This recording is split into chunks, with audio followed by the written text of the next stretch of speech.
Baik, bismillahirrahmanirrahim. Assalamualaikum warahmatullahi wabarakatuh. Teman-teman sekalian yang menyaksikan live ini bersama Ustadz Umar Mita. Semoga Allah menjaga beliau dan keluarga beliau insya Allah. Dan tentunya seluruh santri-santri atau santriwati, Bapak Ibu sekalian, teman-teman yang saya hormati yang juga di akunnya Ustadz Umar Mita. Jadi ini sebenarnya acara kita dadakan saja, tapi saya pikir ini mungkin perlu ya, Ustadz, digali ya. Karena memang satu hal yang saya pelajari atau saya pahami dari katakanlah konsep kesehatan Islam yang ada selama ini bahwa konsep kesehatan itu tidak dimulai dari fisik. Nah itu kan kita sudah paham tuh. Dalam sebuah hadis yang Nabi SAW sampaikan, ala wa inna fil jasad mudghah iza shalat jasadu kulhu wa iza fasada fasada kulhu, kan gitu seperti itu. Ala wa hiya qalb. Nah ternyata ini hadis dan konsep ini tuh menjadi dasar sehatnya bagi seorang muslim. Jadi sekarang kalau kita bicara tentang konsep penyucian jiwa ya yang ada pada Islam, berarti kan ada sesuatu yang perlu kita telaah di situ, Ustaz. Contoh begini, kalau seandainya ya mungkin tangan saya ini saya pukul lama-lama kan berbekas gitu loh, lebam ya. Nah maka sama juga dengan hati itu, dia sesuatu yang ketika terus dipaparkan dengan suatu emosi atau perasaan tertentu, itu ternyata jadi penyakit. Masya Allah. Dan itu saya sudah dapatkan dari dari pelajaran-pelajaran yang saya dapatkan itu ternyata nggak 1-2 orang, Ustaz. Jadi gini aja, misalkan saya ngomong gini, Ustaz, saya pengen duduk sini, gitu kan? Ustadz nggak mau kasih, atau Ustadz bilang saya pengen duduk situ, atau kita saling punya keinginan yang sama gitu kan, tapi nggak mau saling kasih, itu ternyata pun berefek ke badan kita, Ustadz. Berefek itu jadi apa nanti? Ujung-ujungnya penyakit. Penyakit apa? Oh bukan sembarangan penyakit. Seorang tua atau orang tua, misalkan ibu lah ya, seorang ibu yang sedang mengandung, dia bilang sama suaminya, dia bilang saya pengen anak perempuan nih. Suami bilang saya nggak mau anak perempuan, saya mau anak laki-laki. Kata dia gitu. Itu direcord sama anak itu. Di dalam kandungan dia akan nge-record. Dia akan nge-record semua ucapan-ucapan tadi. Dan itu akan tampak ya dalam kalau kita ada diagnosanya nanti itu akan kelihatan di sana, Ustaz. Jadi itu dimulai bahkan dari awal. Jadi ketika anak itu mengalami satu penyakit yang berat, maka coba dicek nih kira-kira masalah emosi kejiwaan yang ada pada orang tuanya saat anak itu masih dalam kandungannya sampai anak itu sampai berumur 5 tahun itu apa. Itu pasti ada korelasi di situ. Kalau mungkin bahasa kita tuh emosi yang terblokir. Emosi yang terblokir ini yang nanti sebenarnya kuncinya itu, atau mungkin solusi itu memang ada pada iman ya, tazkiyatun nafs kayak begini misalkan gitu ya.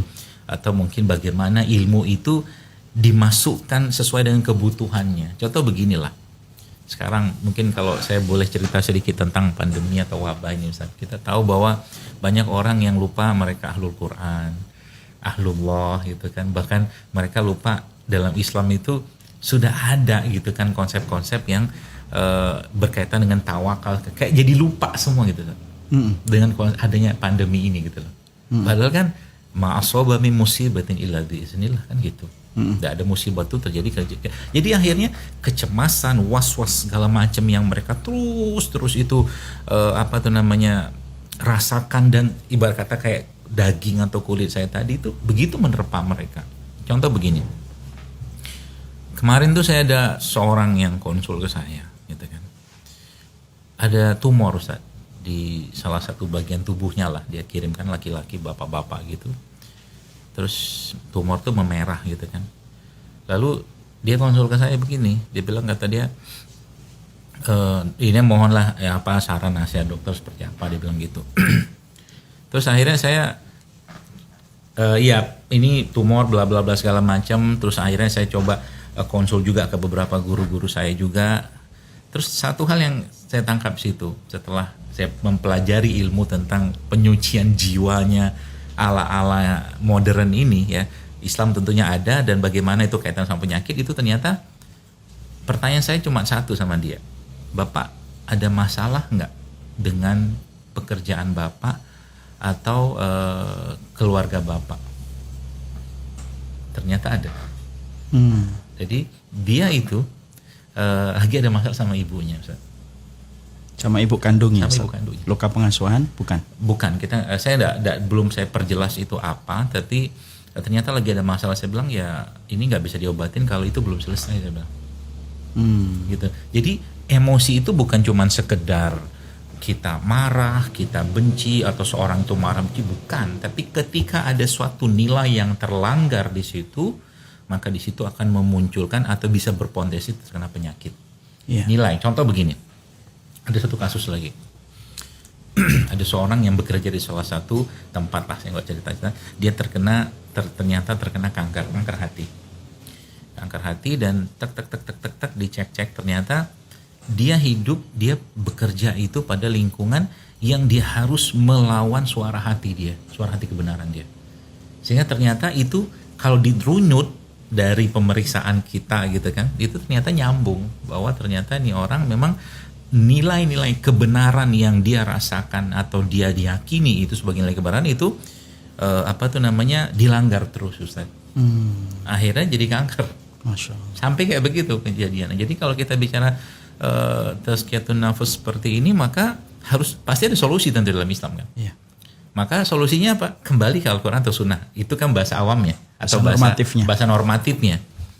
Tapi bahasa yang saya pakai atau mungkin saya bisa ambil sebagai ibarat kata ini ada anak kunci sama anak kunci itu adalah hadis Nabi yang Nabi katakan sungguh menakjubkan urusan seorang mukmin. Itu salah satunya. Kuncinya. Jadi levelnya dia dalam menyikapi suatu musibah atau ujian atau ketidaknyamanan dia itu bagaimana menjadikan itu pada akhirnya menjadi sebentuk rasa syukur dia pada Allah. Itu levelnya. Level yang scale up lah, mungkin dinaikin sedikit. Iya, Masya Allah. Nah jadi ini ternyata nyambung. Katanya suara saya kecil-kecil, saya pindahin aja, Ustaz. Iya. Jadi ternyata itu nyambung. Sudah? Iya. Sudah. Oh, agak ditarik gini. Ya. Oh, berat, Ustaz. Nah, apa sini aja deh. Oh, ya nanti latihan beban kehidupan. Nah, agak jadi ke depan, Ustaz. Udah ke depan, Ustaz. Saya bantuin, Ustaz. Udah enggak, Ustaz. Enggak apa-apa, Ustaz, daripada jadi penyakit hati, Ustaz. Boleh. Iya, Ustaz. Nah, jadi teman-teman sekalian, tadi saya mana, Ustaz? Kunci sama anak kunci. Jadi kita ajaban amdal mu'min. Ajaban al-mu'minin. Jadi ternyata bagaimana menjadikan sesuatu, bahkan musibah atau ujian itu sesuatu yang dia bisa terima dengan ikhlas. Kata kuncinya adalah apa? Ikhlas dan berpasrah atau memasrahkan kepada Allah, itu sebenarnya. Terima dengan ikhlas dan pasrahkan itu semua sama Allah. Iya. Jadi kayak doa yang Allahumma rahmataka arju fala takilni ila nafsi tarfata aini, seterusnya gitu. Jadi saya membayangkan kalau seandainya ya ini beban emosi ini semua dikembalikan kepada dua hal tadi ya, iman, ikhlas dan kepasrahan, dan itu harus diucapkan. Nggak bisa cuman sekedar dengan mengatakan dalam hati saya terima, nggak bisa. Nggak bisa. Bahkan misalkan gini, Ustaz. Diucapkan sambil kita memegang dada, ya Allah, bismillah, saya sabar, saya ikhlas gitu. Termasuk kalau ada masalah dengan seseorang. Harus dia memaafkan, itu dia ngomong, Ustaz, ya Allah saya maafkan fulan bin fulan karena engkau. Dengan itu harus, sebab apa? Kalau itu seandainya dia nggak kerjakan, itu seandainya ada bukan kejadian itu katakanlah puluhan tahun yang lalu, itu tetap record dalam tubuhnya. Tinggal tunggu, jadi ibarat kata tinggal tunggu waktunya itu meledak lah gitu. Jadi misalkan ada seorang nih si A gitu kan, dia pernah punya dendam sama si B 10 tahun yang lalu. Sekarang si A itu kena penyakit. Maka apa yang terjadi? Yang terjadi adalah kalau ini penyakit mau diperbaiki, maka emosi tadi harus dibenerin dulu. Emosi harus dibenerin dulu. Dari sinilah ucapan Ibnu Qayyim rahimahullah mengatakan bahwa semua penyakit fisik itu asal dari penyakit emosi. Itu sekarang saya baru temukan begitu, Ustaz. Iya. Insya Allah. Jadi kalau boleh saya ini Ustaz, saya tuh baru nangkap gini Ustaz. Setiap larangan di dalam syariat itu kan selalu memiliki implikasi berbagai macam hal. Baik dalam perkara yang makruh atau haram ya Ustaz. Dalam perkara makruh saja contohnya. Kita ini kan dilarang untuk jangan terlalu begadang malam kalau tidur. Karena Rasulullah itu habis isya tidur. Kalau kita paksakan begadang, yang terjadi adalah persentase kemungkinan kita untuk mendapatkan sakit yang berat itu lebih banyak daripada orang yang disiplin habis isya. Dan tidur. itu ada riset yang tentang kanker. Iya, ternyata Masya Allah riset. Luar biasa. Itu baru tingkatan makruh. Dan itu baru larangan yang sifatnya fisik. Zina, AIDS, ya kan, kemudian penyakit kelamin dan lain sebagainya. Dan itu baru dosa-dosa fisik. Padahal dosa itu kan kata Imam Ibnu Qayyim ada dua Ustaz. Ada dosa fisik, ada dosa hati. Dan dosa hati itu ternyata kenapa saya membaca selalu dosa besar yang dilakukan hati itu jauh lebih besar adabnya daripada dosa fisik. Contoh, riba itu dosa fisik. Dosanya sebagaimana berzina dengan ibu. Tapi melanggar kehormatan orang, dia benci sampai akhirnya dilanggar kehormatan seorang mukmin, dikatakan dengan tuduhan berbagai macam, itu kan hati Ustaz. Karena dia membenci itu kan pekerjaan hati. Itu dosanya lebih besar daripada dosa riba. Betul. Makanya Masya Allah ya, kalau lah betul, kalau tadi kita ini selalu peduli tentang larangan fisik, tapi kita tidak peduli tentang larangan hati. Padahal larangan hati banyak. Contoh, mendendam. Mendendam ternyata bisa berakibat kepada kanker, kepada tumor. Makanya dalam Islam sampai diletakkan orang yang mampu mengalahkan perasaan dan hatinya mengikuti syariat Allah, pahalanya besar. Betul. Makanya Imam Ibnu Qudamah itu Ustaz berkata, ada 3 amal, salah satu amal la tuzanu bihil mizan. Ada 3 amal yang ketika nanti ditimbang, hampir-hampir mizan itu tidak kuat memikulnya Ustaz. Masya Allah. 2 di antara 3 itu amalan hati. 1, memaafkan orang yang mendolimi dia dan tetap berbuat baik. Faman afa wa aslaha fajruh. Dan kita kemarin telepon-teleponan ya Ustaz. Beliau menyampaikan kepada kita bahwasanya Masya Allah salah satu di antara pilar kehidupan kesehatan itu adalah ketika kita selalu harus siap untuk memaafkan. Dan ternyata agama memberikan motivasi.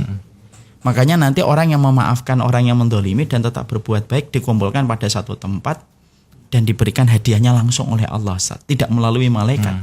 Saking beratnya pahala itu dikandung, Masya Allah. Pahala memaafkan dan berbuat baik, Ustaz. Bukan hanya memaafkan, Masya Allah. Yang kedua sabar. Sabar kan amalan hati, Ustaz. Baru yang ketiga amalan Ramadan fisiknya. Nah, 2 dari 3 itulah ternyata amalan hati. Makanya Masya Allah ya, saya ini sekaligus pula untuk menjadikan kita lebih awareness terhadap masalah hati kita ya Ustaz ya. Karena banyak di antara kita tuh kalau sudah bicara sunnah itu ya bicaranya tentang dohir-dohirnya. Ya tentang jenggotnya, tentang bagaimana pakaian kita yang di atas mata kaki. Walaupun itu tetap kita lakukan ya Ustaz. Tapi ada yang lebih penting bagaimana menjaga hati. Kan itu sudah ada hadisnya juga itu. Apa itu? Yang Allah tidak, innallaha la yansurukum. Iya, ila yang duru ila asdatikum wala suwarikum walaki yang duru ila qulubikum. Masya Allah. Jadi termasuk itu hal yang kemudian kita dapati. Makanya Masya Allah Ustaz, berarti betul kalau para ulama salaf itu kalau mereka mau tidur Ustaz, mereka itu berdialog dengan hatinya. Ustaz mengerti di antara yang kita dapatkan dalam satu riwayat itu ternyata para sahabat itu kalau sebelum tidur salah satunya itu mereka memaafkan siapapun yang mendolimi mereka pada itu. Bahkan kemudian ada namanya Abu Dhamdham, walaupun hadisnya terdapat perselisihan di antara para ulama. Abu Dhamdham ini salah satu orang yang ketika dia tidak mampu infak dengan hartanya, infak itu dengan hatinya. Infak dengan hati. Ana maafin orang yang dolimin saya. Masya Allah. Dan aku jadikan itu infak terbaik saya kepada mereka. Masya Allah ya. Dan itu tadi cerita dari hadis Ibnu Qudamah itu aja nggak bisa dinilai ya. Bahkan sampai malaikat itu nggak tahu berapa harus ngasih pahala saat dia memaafkan itu ya. Betul, Masya Allah ya Ustaz. Jadi Masya Allah ya. Dan ya secara fisik tadi Ustaz itu saya pribadi ngelihat orang-orang kayak begitu ya. Maksudnya orang yang menyimpan apa ya sesuatu emosi yang tidak tersalurkan. Dan ini memang subhanallah ya. Secara ilmu atau secara saintifik juga seorang ibu yang sedang mengandung misalkan, ibu itu dalam proses mengandung anak tadi itu sedih terus atau mungkin ada emosi yang terus menerus dia rasakan berlebihan, maka imunitas anak itu akan lemah. Itu yang pertama. Yang kedua, pas mengandung. Iya, pas mengandung. Jadi waktu mengandung itu emang disuruhnya apa? Jangan banyak ngobrol, jangan banyak ngomong, banyak zikir seperti Maryam. Iya ya. Suruh diem. Benar, Masya Allah ya. Suruh diem. Suruh diem Aja. Puasa kan, Iya, puasa kenapa? bicara. Kenapa? Gini Ustaz. Nggak usah panjang-panjang nih gitu. Misalnya kita membuka ini secara saintifik atau apa, gampang aja. Ada orang pinggir jalan, dan ini ternyata saya baca dalam kisah-kisah termasuk sifatus sahwah segala macam itu tuh, banyak orang ulama zaman dulu tuh yang mereka kadang-kadang cuma terlintas sedikit di hati mereka, itu akhirnya Allah kurangi nikmat yang lain. Orang itu jangan-jangan tuh. Iya. Itu terlintas sih, belum terucap, apalagi terucap. Wah, saya ingat makhluk itu. Iya, Apalagi terucap. Contoh mungkin ada orang pinggir jalan gitu kan. Dia dengan suatu penampilan atau apapun yang mungkin kita atau mungkin sikap yang kita nggak suka atau apa gitu kan, misalkan yang minta-minta gitu kan, itu kan potensi besar untuk menimbulkan dosa untuk diri kita. Iya kan? Iya. Maksudnya gimana? Ini orang masih sehat minta-minta. Masya Allah. Iya kan? Dosa kan?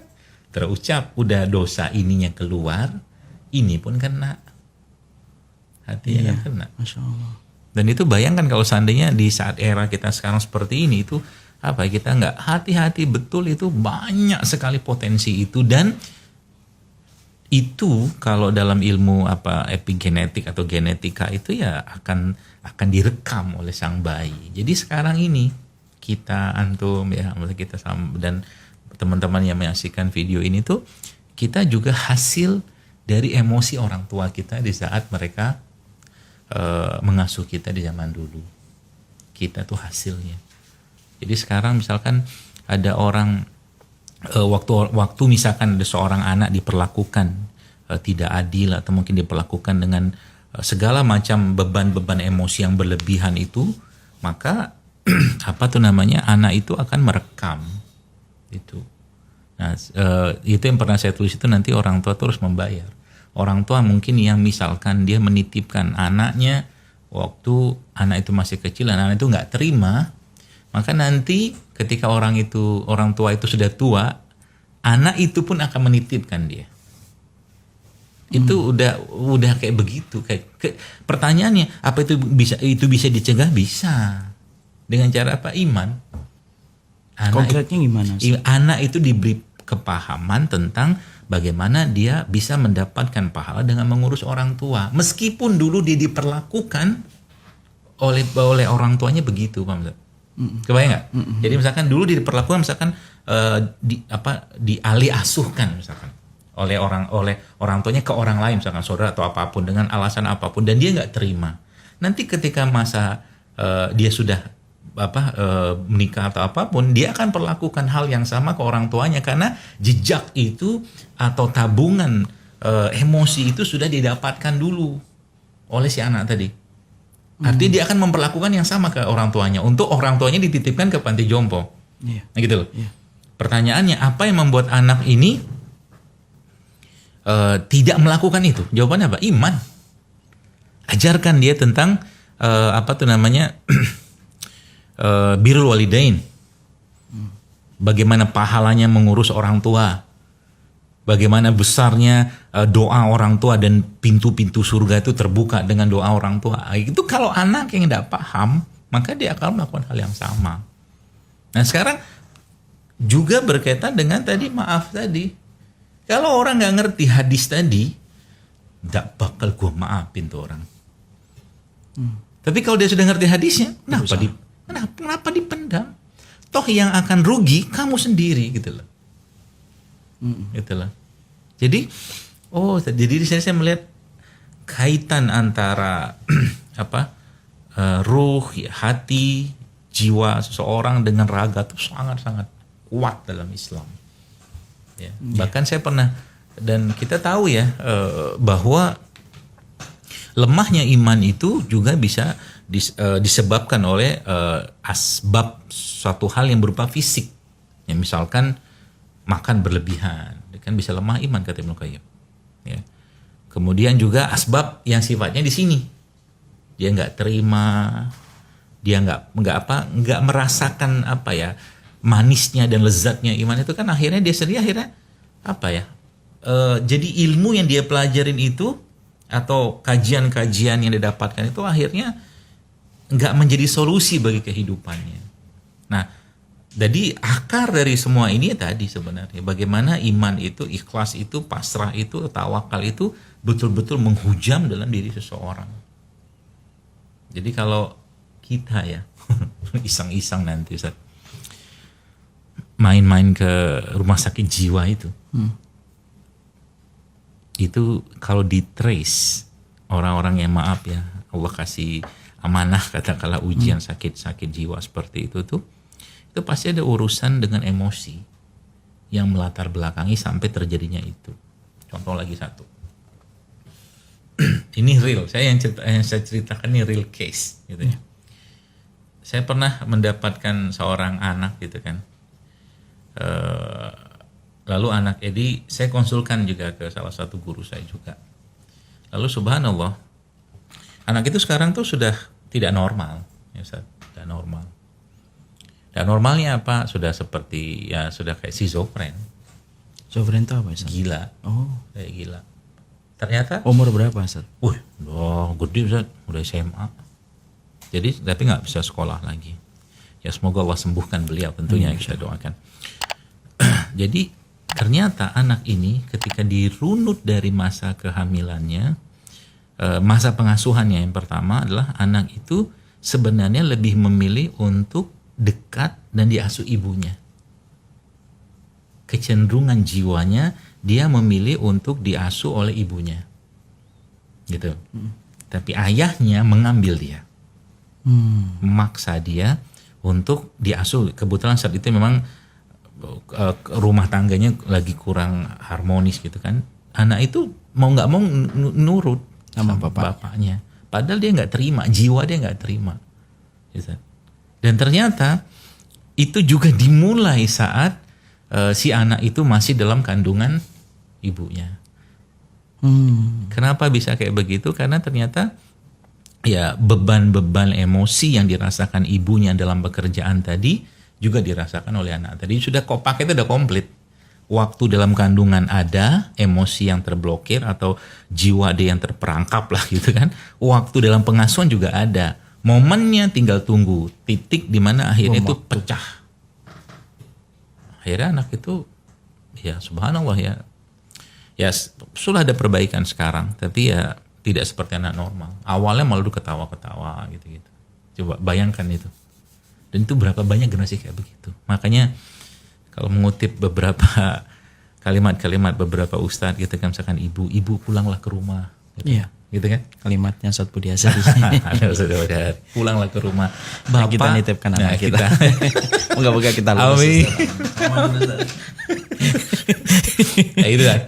Ibu pulanglah ke rumah. Kemudian bapak itu tidak cukup cuma sekedar pagi pulang, pagi pergi, pulangnya malam untuk mencari nafkah. Bapak harus jadi teladan. Karena itu kan terekam semua. Makanya saya sekarang hati-hati banget dengan anak. Ya, hati-hati banget. Apalagi setelah saya mendalami ilmu ini saya ngerti udah bisa nih kayak begini.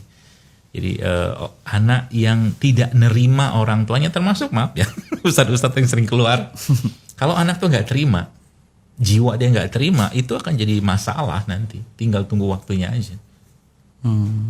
Nggak terima, entah itu orang tuanya kerja, entah itu orang tuanya dakwah. Kalaupun dakwah harus disampaikan. Harus komunikasi. Harus komunikasi. Ini Abi kemana aja nggak balik. Tapi kayak betul urusan kejiwaan dan itu efeknya nanti berhilirnya katakanlah muaranya itu nanti ke penyakit. Memang faktor ayah itu kalau kita mau evaluasi Ustaz ya, yang dilihat oleh Nabi Yusuf ketika digoda oleh istri sang raja itu kan ayahnya bukan ibunya. Laula an ra'a burhana rabbihi. Yang dilihat kalaulah bukan dia melihat tanda Robnya maka pasti akan melakukan kemungkaran itu. Para ahli tafsir itu berkata sebagian yang dilihat oleh Nabi Yusuf itu ya bapaknya itu Ustaz. Kenapa bapaknya Ustaz?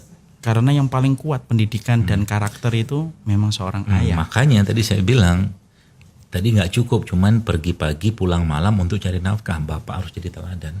Betul. Nggak cukup cuman sekedar cari nafkah. Apalagi di era kayak sekarang. Biar kayak sekarang. Makanya saya sendiri akhirnya anak saya yang pertama itu kan, anak saya yang pertama, saya jujur-jujur aja, itu kan dulu waktu awal-awal beliau dia lahir itu kan banyak saya keluar itu. Nah saya sekarang mau make up mengganti itu. Untuk dengan cara apa? Sekarang dia sudah lulus SMP lah, atau level SMP gitu.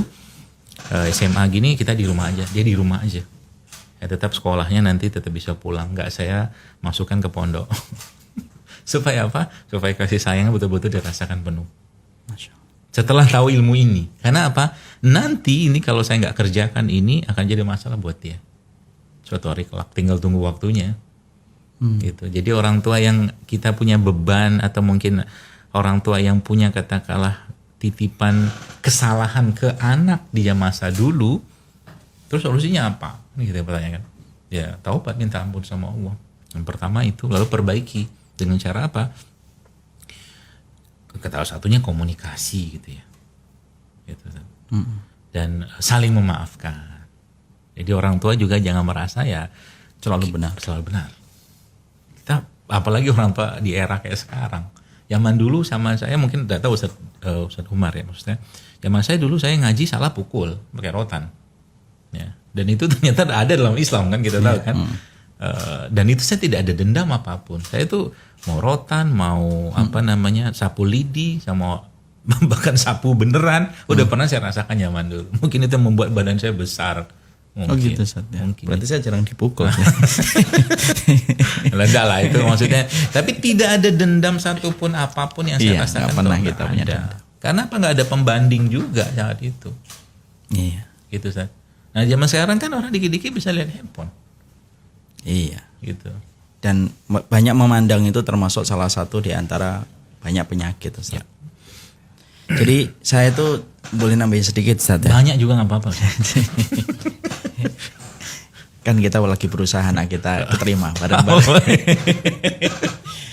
Jadi saya tuh teringat tadi yang saya ini lihat bahwasanya antum tadi sampaikan kalau kita baru mikir belum terucap ya sudah bisa mendapatkan hukuman. Saya tuh teringat seorang salaf namanya Makhul Ustaz rahimahullahu taala.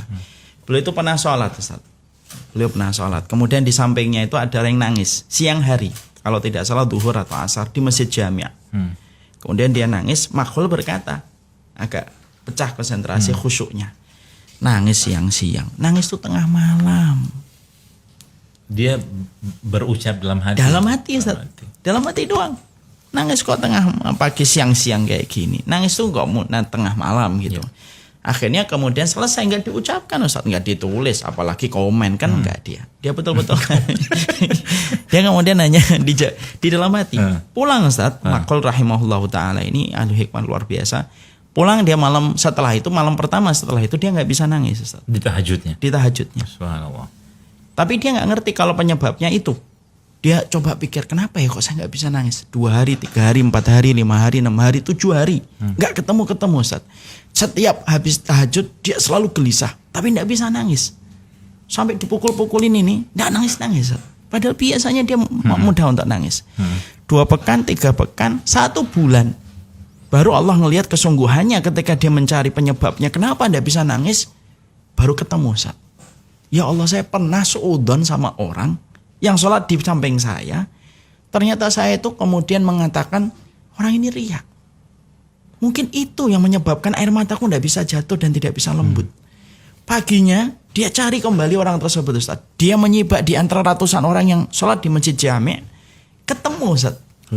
Ketemu kemudian beliau peluk, dia minta maaf. Saya pernah suudon sama antum dalam hati saya. Maka orang tersebut mengatakan, iya saya maafkan, tidak apa-apa.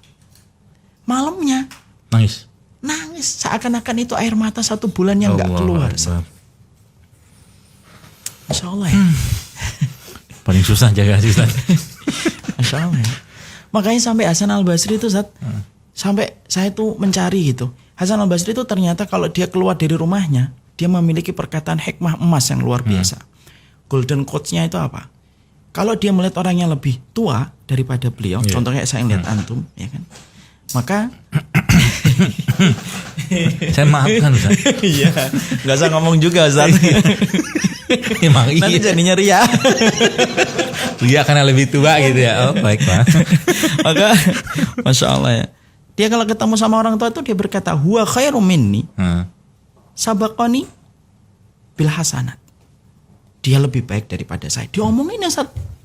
Karena dia telah mendahului saya, lahirnya lebih dulu dalam kebaikan. Dan ketika dia ketemu dengan orang muda, Dia mengatakan, huwa khairum minni sabaqtuhu bil ma'asi. Dia lebih baik daripada saya karena saya telah mendahului dia dalam kemaksiatan. Insyaallah. Ternyata itu, saya tuh mencoba cari referensinya Ustaz. Ternyata bukan dipikir dalam hati, diomongin. Dia nyampein. Jadi klop dengan masalah. Makanya tidak mungkin masalah psikis itu tidak dibahas dalam Islam dan tidak dibahas sama generasi-generasi terbaik umat ini kan nggak mungkin ya Ustaz ya. Dan itulah salah satu di antara putusnya referensi kita kan. Psikolog itu sebenarnya ambilin dari Islam kan Ustaz. saya pernah tulis nggak salah kitab dari Iya. dokter siapa itu ya? Al-Baghi, Masalihul Anfus wal Abdan. Iya. Makanya ada tibul kulub, tibul ruhani, kan gitu kan. Betul. Jadi ada tibul jasad gitu kan. Jadi ada pengobatan hati, pengobatan ruh, pengobatan jasad gitu loh. Karena emang tiga hal tuh atau hal begitu nggak bisa dipisahkan. Dan, nah sebentar Ustaz. Kalau kita Saya lagi belajar melihat antum selalu dalam kebaikan Ustaz. ya Allah. Kita amalin mulai sedikit-sedikit. Amin, amin. Insya Insya Allah. Allah. Banyak salahnya saya Ustaz. Insya Allah. Enggak, saya lebih banyak Ustaz. Banyak saya Ustaz. Banyak saya. Ini juga nggak tahu kita kenapa. Nah itu jiwa itu al arwahu junudu mujannada. Betul. Man ta'arafa min ta'arafa. Coba jiwanya ketemu biru sama biru. Padahal ini hijau ya Ustaz. Kalau di tempat saya nggak hijau Ustaz. Berarti nggak ketemu ilmu Karena saya nggak punya tim. Ya, gitu saya maafkan Ustaz. Iya. Saya nggak minta Ustaz. Kan saya nggak salah Ustaz. Jadi itu dalam konteks iman pun kan memang harus dilafazkan. Iya. Iya kan? Iya, Nggak betul. bisa orang masuk Islam cuman sekedar saya meyakini dalam hati, nggak bisa. Harus ada kalimat asyhadu alla ilaha illallah kan gitu kan. Sama juga dengan begini. Jadi kalau Anda teman-teman sekalian ya yang kita punya masalah tertentu pada orang lain, kita ya harus sampaikan. Harus diomongin. Harus diomongin, harus dilafazkan. Makanya kita diperintahkan Nabi untuk kalau kita senang cinta sama seseorang karena Allah kan harus Ya, diomongin. wahibbuka fillah. Buka fillah Ustaz. Masya Allah. Ahabbaka ladzi ahbabtani Insya Allah. insyaallah. Gitu dan Insya Allah. orang-orang yang satu, kalau bahasanya itu satu chemistry, satu formula, jiwanya hati akan ketemu dengan sendirinya. Masya Allah. Nggak usah diituin, nggak usah di setting Dan direkayasa. itu. Iya, Masya Allah. Coba waktu kita pertama kali kan belum pernah ketemu antum. Iya, di Jogja. Ustaz. Jogja, waktu di Jogja tuh kayak apa coba? Kita udah kayak lama nggak ketemu gitu kan. Iya, Ustaz. Nangisnya bareng-bareng. Nangis pula bareng-bareng. Nggak malu kita. Nggak malu, ngapain malu nangis? Kan nanti jadi kayak makhul Ustaz. Oh, amin. Ya mudah-mudahan tidak ada yang ngomong nih. Nggak ngomong itu? Maafin Ustaz. Maafin Ustaz. Dimaafkan ya. Komen-komen yang itu Badan rambu hati rintu. Masya Allah. Tahu kan edisi apa? Antum lahirnya 70 ya Ustaz ya. Ya, berarti boleh lebih baik daripada saya kan. Antum kayaknya Kamen Rider lah ya. Edisi Kamen Rider. Mungkin ngomong apa sih Ustaz? Ngomong biar senang-senang jiwa kita. Masya Allah, Ya, jadi betul. yang punya salah atau mungkin punya perasaan yang atau emosi yang terblokir ya dengan orang lain, lepaskan. Ayo kita coba Ustaz, kita maafin orang-orang yang komen. Mungkin ngelihat kita, mungkin ada yang gak suka. Ya Ustaz ya. Apalagi saya. Banyak banget salah mulu. Gak ada benernya jadi akbar. Iya Masya Allah. Kan Tapi kita harus saya maafin. Saya maafin Ustaz. Diomongin atau enggak? Oh diomongin Ustaz. Dari Anton. Antum lah, antum. Ini titip doa sama antum. Antum kan lebih muda, lebih banyak pahalanya. Antum lebih tua, hikmahnya lebih banyak Ustaz. Mangga Ustaz. Ya. Kita moga-moga Allah jadikan orang-orang yang berprasangka buruk kepada kita, dijadikan hati mereka lebih baik daripada hati kita. Dan kita dipertemukan dengan beliau-beliau dalam kebaikan dan dijadikan setan yang memisahkan kita tidak berdaya untuk menjadikan kita berjauhan kecuali Allah yang mendekatkan kembali. Amin. Amin insyaallah. Dimaafin Ustaz. Udah, saya maafin semua. Lega Ustaz ya. Lega banget. Jadi kayak apa ya? Kayak kalau kita main internet itu di refresh. Ya, Insya Allah. Jadi hati itu butuh di refresh. Kita maafin Ustaz. Maafin. Mau Karena dia mereka kan belum kenal kita. Ustaz. iyalah, betul lah Ustaz. Kadang orang itu banyak komen karena al insanu atuwun majahila. Manusia itu memusuhi apa yang dia tidak ketahui Ustaz. Karena dia mungkin nggak kenal seorang Ustaz Zaidul, Masya Allah. Akhirnya mereka memusuhi antum. Gitu. Sampai bilang fokus bro. Baiklah. Insya Allah. Jadi gitu ya. Jadi Masya Allah nih Ustaz. Sebenarnya kayaknya perlu dibikin serialnya nih. Semoga Masya Allah Allah. izinkan ya. Bahwa jadi sebelum kita benerin raga tuh, ini emosi dibenerin dulu nih. Betul.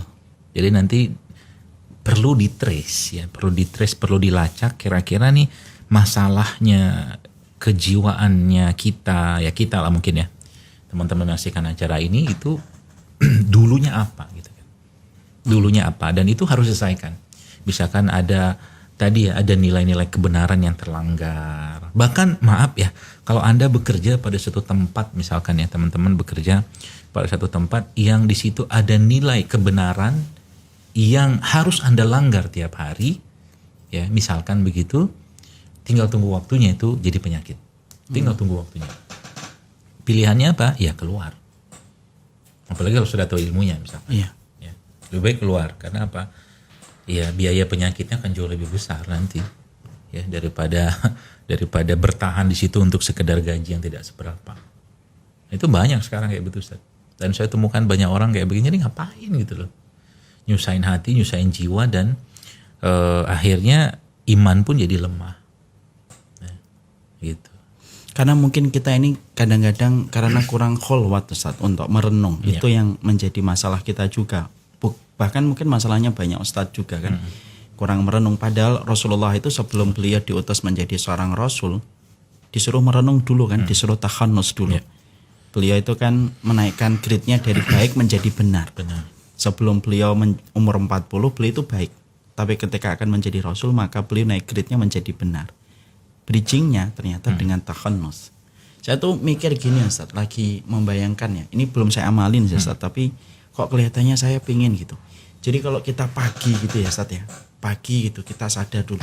Saya hari ini dapat rezeki nggak untuk makan hari ini? Saya hari ini sehat nggak? Keluarga saya aman nggak? Iya. Berarti saya sudah mendapatkan dunia dan isinya. Ya. Masuk kamar mandi, jangan langsung autopilot masuk kamar mandi. Pikir, di dalamnya ada setan jantan, setan betina. Tidak usah lama-lama. Bismillah masuk. Keluar lagi. Mau membuka pintu orang, mau membuka pintu rumah gitu. Sadar dulu. Ya Allah nanti akan lihat orang yang lebih tua, lebih muda. Siapapun mereka lebih baik daripada saya. Ya. Mungkin itu kalau Masya Allah, mungkin kalau kita selalu hadirkan itu di setiap kita melangkah, besar kali pengaruhnya kali Ustaz ya. Ana belum pernah melakukan, tapi dari pembicaraan kita ini tuh Masya Allah saya jadi tertarik gitu. Pemaknaan dengan keimanan. Ya betul Ustaz. Pemaknaan dengan keimanan. Jadi bahasanya mungkin tadi ketika hendak melakukan sesuatu itu ya dipikir dulu. Dipikir dulu dengan apa standar keimanan itu yang tadi yang saya sampaikan tadi. Ya polanya kayak begitu. Jadi hidupnya itu penuh makna, penuh hikmah. Yang saya bilang itu sebenarnya kalau ya bercermin dari kisah-kisah para salafus soleh juga kan mereka orang yang ketika ada api aja bisa nangis, ngelihat api bisa nangis. Masya Allah ya. Api aja bisa sebab keimanan Ustaz. Bisa loh. Nggak perlu lihat YouTube kan? Nggak perlu. Dilihat sekitar gitu kan. Saya pernah bilang gitu kan. Kan inna fi khalqis samawati wal ardi la fil laili wan nahari wa ayatil liulil albab. Suruh mikir liulil albab kan gitu. Tumbuhan misalkan. Saya sering bilang gitu kan. Kenapa zakatnya petani itu paling gede? Kenapa zakatnya petani paling gede? Lebih besar, paling besar kan? Ya, betul. Kenapa? Enggak banyak kontribusinya. Dia cuma punya bibit, dia gali tanah, dia masukkan, dia tutup, dia siram. Siapa yang tumbuhkan bijinya, akarnya, batangnya, pohonnya, buahnya? Masya Allah. Betul kan? Betul, kontribusi dia dalam proses itu kan sedikit sekali. Jadi Allah minta lebih, tanda kutip, dari zakat. Masya Allah. Jadi ini belum cerita tentang ketika dia nanam suatu buah gitu kan, tanaman buah gitu kan, dia nggak tahu nih buah bakal manis kah, asin kah, asam kah, atau apa. Nah Allah yang lebih tahu. Makanya benar waktu saya pernah cerita di Instagram juga. Waktu saya beli buah di salah satu tempat gitu kan. Rambutan atau apa, saya tanya, "Bang, ini rambutan manis nggak?" Allahualam, saya nggak tahu. Hanya Allah yang tahu ini buah manis atau tidak. Jawabannya gitu, Ustaz. Masya Allah. Soleh bener ini si abang. Masya Allah. Jawabannya gitu. Iya. Iya, saya ingat banget. Hanya Allah yang tahu. Bener sih. Benar sih. Bener. Ya di luar mungkin cerita teknologi sekarang kan macam-macam tuh dari sisi pertanian. Padahal itu kan masalah yang tampaknya sepele ya. Sepele. Jawaban gitu ya. Nah kan sebenarnya kalau saya ngelihat pohon saja itu subhanallah Ustaz, Masya Allah. Saya pernah ada satu ibu-ibu yang dia ngerangkum tulisan saya di Instagram. 3.400an itu dia rangkum. Oh gitu. Saya pernah tanya, dia orang Gorontalo, saya lupa nama ibu itu. Terus apa yang ibu dapatkan? Saya nangis dok, di akhir saya nulis ini, dia bilang. Kenapa nangis? Saya bilang, ternyata Allah tuh begitu luar biasa, begitu sayang, begitu rahman, begitu macam-macam. Yang dia dapatkan di situ malah justru apa yang dokter sampaikan, Masya Allah dia bilang itu yang justru malah membuat kita makin dekat dengan Allah dari apa yang dia ciptakan di atas bumi ini gitu kan. Ya kan nggak kebetulan banget lah Allah ciptakan jahe, rempah rimpang di Indonesia gitu kan, nggak di Saudi sana kan. Pasti ada maksudnya di situ. Masya Allah. Kalau menurut antum apa Ustaz itu Ustaz? Kenapa Ya nggak sesuai ditumbuh? dengan iklim Ustaz. Iklim. Jadi kondisi suatu tempat itu disesuaikan dengan tanaman yang memang cocok di situ. Kalau kita bicara rempah rimpang, jahe, kunyit segala macam kan memang nggak cocok tumbuh di lahan panas kayak di Saudi sana. Di sana yang cocoknya kurma. Tapi kurma itu Allah bekali dengan superfood. Memang orang-orang barat kan nyebutin superfood karena memang glukosanya apa segala macam kan. Kurma itu Ustaz. Komplit banget pada kurma. Jadi barat kata mah nggak heran Nabi SAW 1 bulan tuh pernah cuman makan kurma sama air putih. Nah itu salah satu bentuk detox yang terbaik kalau mau nyobain Ustaz. 1 bulan. 1 bulan. Nanti baca hadisnya ada tuh. Nabi cuman makan kurma sama air putih. Bertahan 1 hari. Wah dia makan kurma sama air putih. Tiba-tiba bubur ayam lewat. Ketoprak lewat. Antum cerita saya atau antum sendiri Ustaz? Ini Fulan. Aduh. Nah, gitu Ustaz. Masya Allah. Jadi antum aja Masya Allah kan yang sudah sudah mengikuti lah ya. Apa-apa yang mungkin saya sampaikan itu kan sedikit banyak kan merasakan kan. Iya. Dan itu hubungan nanti sama apa Ustaz? Jadi makanan itu mempengaruhi kejiwaan. Katanya antum kalau makan gorengan jadinya baperan gitu ya Ustaz ya? Iya. Karena kalau terus-terus ya. Terus-terusan. Karena memang perut kita kan sumber produksi hormon kebahagiaan. Itu kan di perut. Jadi kalau perutnya dikasih maaf gorengan terus gitu kan, mau bahan bakar, mau bangun apa hormonnya? Jangan lihat saya Ustaz. Mau bangun apa hormonnya gitu. Saya udah nggak makan gorengan. Masya Allah. Aja gitu ya. Antum udah nggak ngelihat wajah Oh saya. iya, Masya Allah glowing Ustaz. Karena di bawah lampu. Gitu. Masya Allah. Jadi mungkin ini boleh kita ceritain nggak Ustaz? Masya Allah saya teracuni dalam tanda kutip kebaikan oleh beliau ketika berkunjung ke rumahnya beliau, ditantang oleh beliau yaitu 7 day challenge ya untuk 7 days challenge. Yes, enggak makan roti, enggak makan gandum, gula, minyak, nasi, glukosa ya Ustaz ya. Dan alhamdulillah bisa bertahan sampai hampir 2 pekan walaupun kemarin chatting ya Ustaz ya. Nggak apa-apa. Kan. Dimaafkan Ustaz. Masya Allah. Antum mau memaafkan diri sendiri. Iya, insya Allah. Berarti saya harus berdamai dengan diri sendiri Ustaz. Masya Allah. Berdamai dengan diri sendiri. Ada apa sih dengan hantu Ustaz? Tapi Masya Allah Ustaz, ke hari ini tuh istri saya masak nasi jagung nasi ya Ustaz apa? Oh, sorghum. Sogum. Oh, Masya sorghum. Allah, sogum. Ya. Sorghum. Sorghum atau sogum Ustaz? Kalau shogun itu yang Jepang. Sorghum. Itu yang mahal Ustaz. Ketahuan edisinya. Shogun. Ini yang makan gorengan namanya beliau deh, bukan saya. Iya tapi Masya Allah. Sorghum, ya. Iya. Jadi luar biasa itu Ustaz ya. Jadi tapi saya tetap pakai campur, pakai sambal. Tunggu apa Ustaz? Nah sambalnya kan sudah pernah saya ajarkan juga cara bikinnya. Belum. Yang saya lagi favorit itu saya pernah makan ke rumahnya beliau. Bukan makan, astagfirullah. Saya ziarah ke rumahnya beliau, dibuatin pepaya dicampur dengan jeruk, dicampur dengan garam Hindi ya. Ya. garam hindi. Enggak Ustaz. Itu kustul hindi. Enggak Ustaz. Antum kayaknya kurang air deh. Nah itu Ustaz. Jadi itu resepnya sederhana. Enak Maksudnya banget itu, harus dicoba. Papaya. Tapi Papaya. jangan di blender. Nanti Iya. teman-teman bisa cobain tuh ya. Saya enggak di blender Ustaz. Bukan papaya di blender. Bukan di blender. Papaya jangan di Dicecek. blender. Oh, jangan di Dicecek blender. gitu kan. Iya, dicecek Masukin ya. dalam gelas, aduk-aduk itu aja. Lalu tambahkan jeruk nipis, tambahkan madu sedikit, tambahkan Iya. garam mineral sedikit. Iya. Itu kan? Iya. Dan itu saya lupa moto wajah Ustadz waktu makan itu. Kenapa Ustaz? Berseri-seri. Seakan-akan Ustaz, hati-hati jadi penyakit hati Ustaz. bukan, enggak. Itu bahagia banget Ustaz. Oh gitu ya Ustaz. Oh iya, dan ini bukan penyakit hati ini. Ya, bahagia banget gitu kan. Saya lihat ini, masya Allah, takjub gitu. Iya. Kayak nggak pernah ngerasakan taste itu. Iya, betul. Akhirnya saya bilang, jadi kalau orang makan, ya maaf ya makan nasi goreng biasa kan makan biasa. Iya, betul Ustaz. Jangan lihat saya, mereka Oh, Ustaz. iya. Saya kan. Belum dibuat ini. Tapi mereka lebih baik daripada kita Ustaz. Insya Allah. Walaupun makanan kita lebih sehat. Nah, gitu kan. Jadi kan itu aja mood langsung berubah kan. Iya Ustaz. Langsung berubah loh. Makanya ada istilah good food is good mood. Itu benar. Good food is Good mood. Good Jadi makanan yang bagus itu bisa memberikan mood yang bagus juga. Jadi kalau ada orang ya guyonan saya gitu kan yang baperan terus ajakin makan sayur sama buah lebih banyak. Ya, atau mungkin minum madu kan. Pokoknya makan-makan yang masih tinggi vitamin, mineral, seratnya gitu. Masya Allah. Jadi itu hubungan sama kejiwaan juga. Iya. Nah kalau dia sudah makannya nggak benar, nontonan pun nggak benar, bawaannya dia gitu. Tontonan nggak benar, nyari orang yang nggak benar juga, yang mensupport semua keinginan atau hawa nafsunya tadi. Gitu, Ustaz. Masya Allah. Saya pengen nyampaikan ke santri-santri nih Ustaz. Boleh nggak Ustaz ya? Santri-santri, dengerin, jangan pura-pura nggak dengerin. Wahai kalian semua. Salah satu di antara quote terindah yang pernah saya dengarkan dari Ustaz Zaidul itu bukan masalah ninggalin gorengan, itu sih biasa. Ya. Tapi salah satu quote yang paling indah yang saya dengarkan, nggak ngerti ya Ustaz, saya itu masuk ke hati saya Ustaz.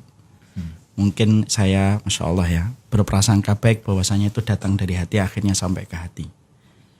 Yaitu ketika beliau mengatakan, kalaulah tubuh ini bisa kita kembalikan kepada Allah dalam kondisi sehat, kenapa harus kita kembalikan tubuh ini kepada Allah dalam kondisi sakit? Aduh, Masya Allah. Kecuali sakitnya memang takdir ya Ustaz ya. Ya.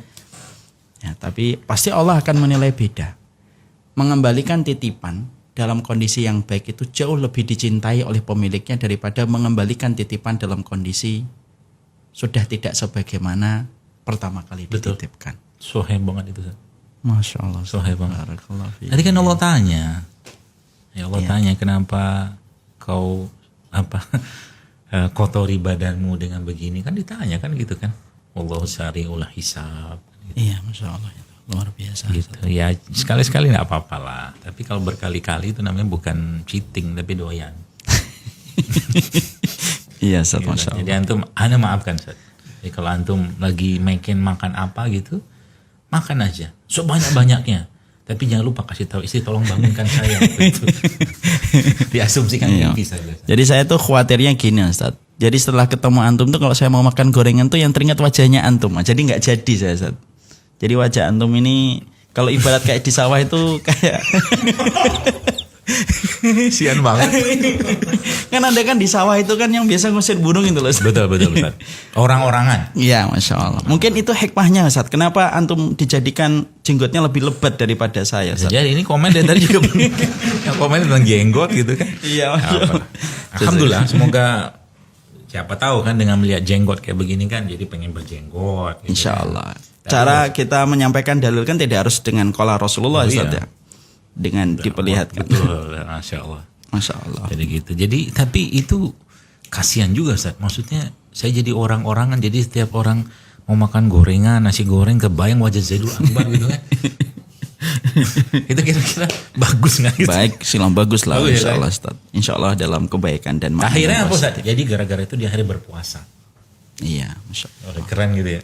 Keren Insya Allah Ustaz. Masya Allah. Jadi kalau kemudian kita ini Ustaz karena waktu sebentar lagi ya. Waktu sebentar lagi. Karena waktu sebentar lagi akan menunjukkan adzan maghrib. Mungkin diberikan sebuah kesimpulan Ustaz. Masya Allah, ini mungkin banyak sekali pertanyaan-pertanyaan, tapi pada kesempatan hari ini kita ngobrol dulu aja kali ya Ustaz. Iya, nanti kapan-kapan sepertinya nanti kita bikin kurikulumnya Ustaz. Insya Allah. Jadi nanti bagaimana memperbaiki, dan khususnya gini yang saya agak khawatirkan tuh Ustaz adalah wanita. Wanita, kenapa wanita? Ustaz pernah mungkin ngobrol dengan salah satu Ustaz yang bergerak dalam bidang ruqyah. Iya. Nah ada kan siapalah saya nggak tahu namanya. Itu kalau cerita-cerita kesurupan massal itu, saya perhatikan ya paling banyak tuh siapa?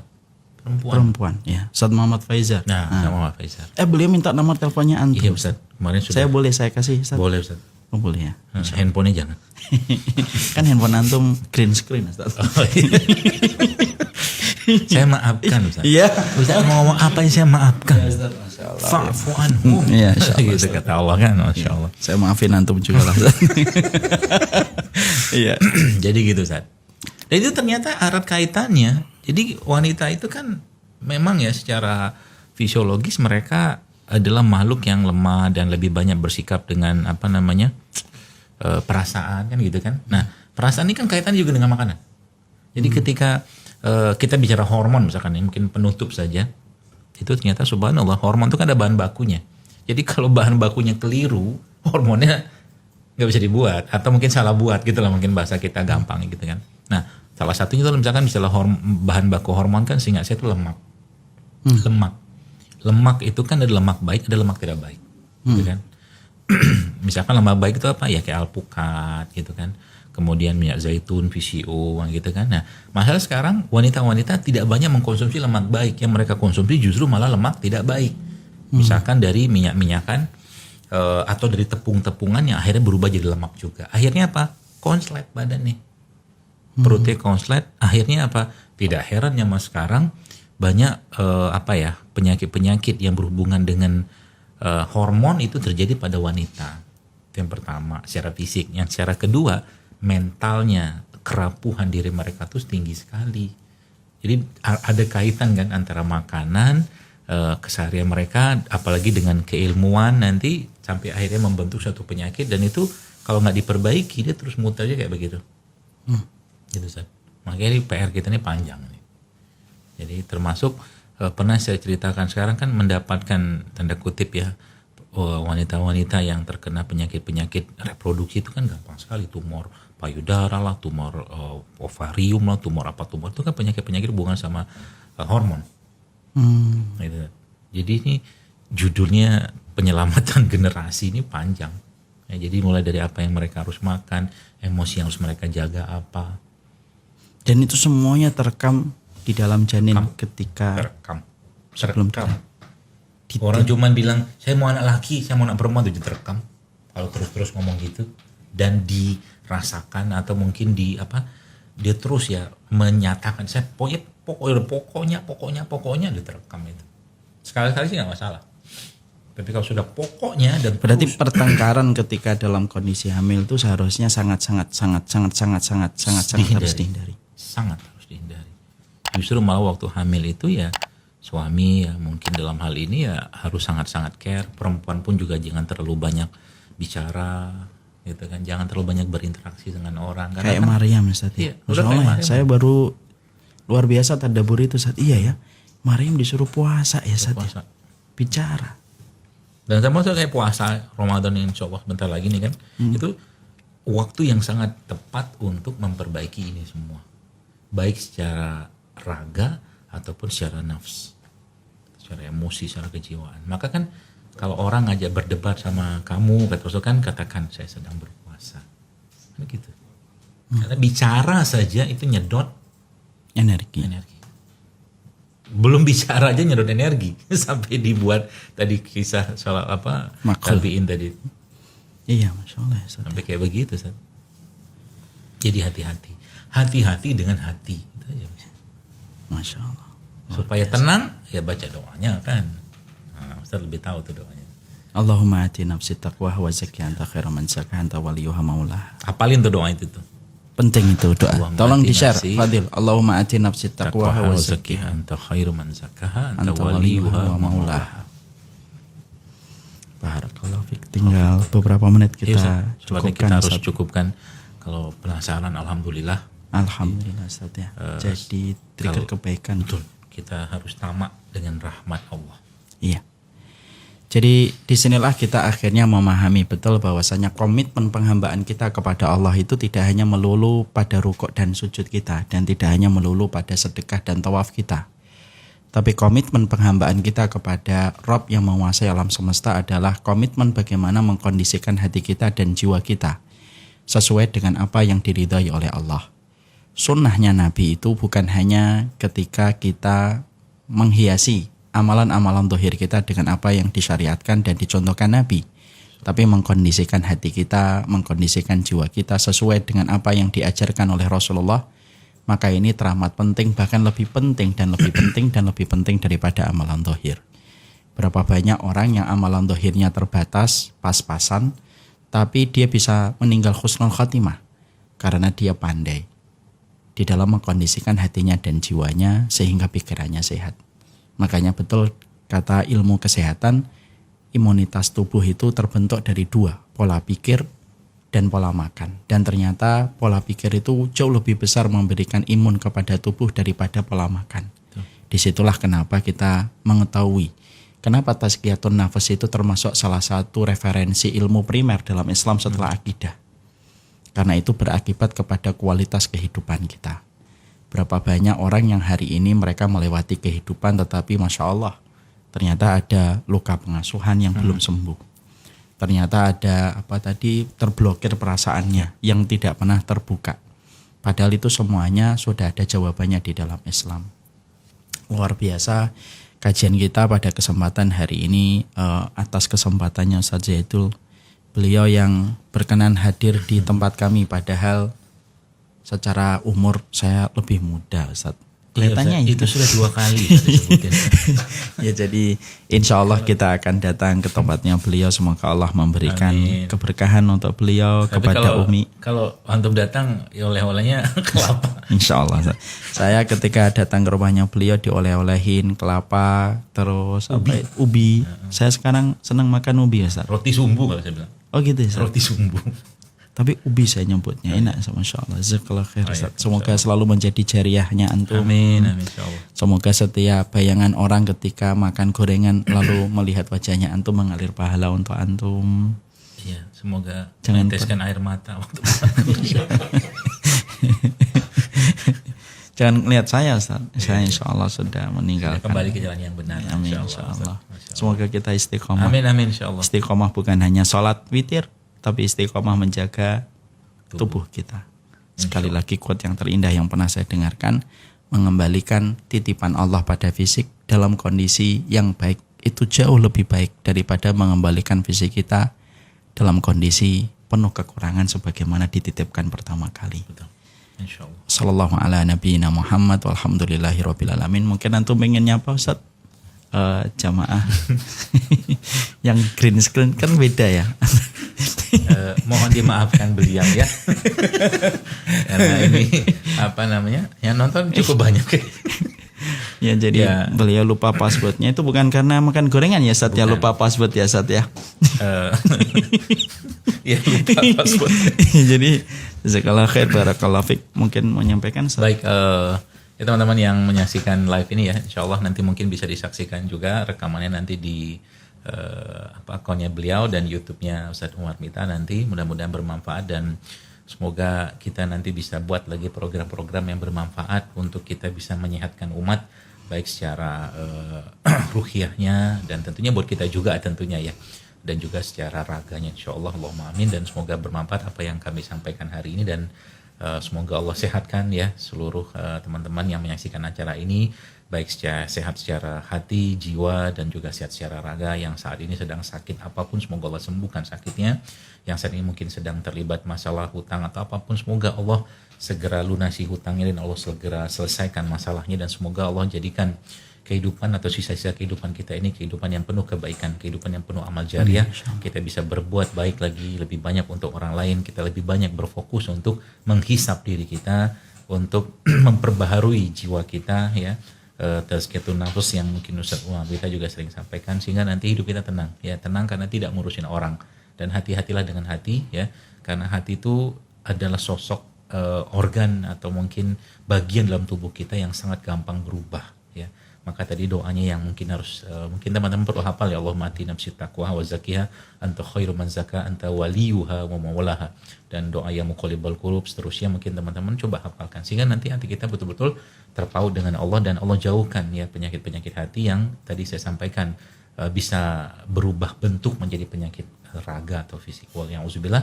Kita tutup saja Ustaz dengan doa Kafaratul majlis. Subhanakallahumma wa bihamdika asyhadu an la ilaha illa anta astaghfiruka wa atubu ilaik.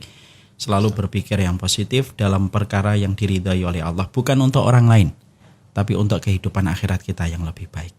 Wassallallahu ala nabiyina Muhammad walhamdulillahirabbil alamin. Assalamualaikum warahmatullahi wabarakatuh.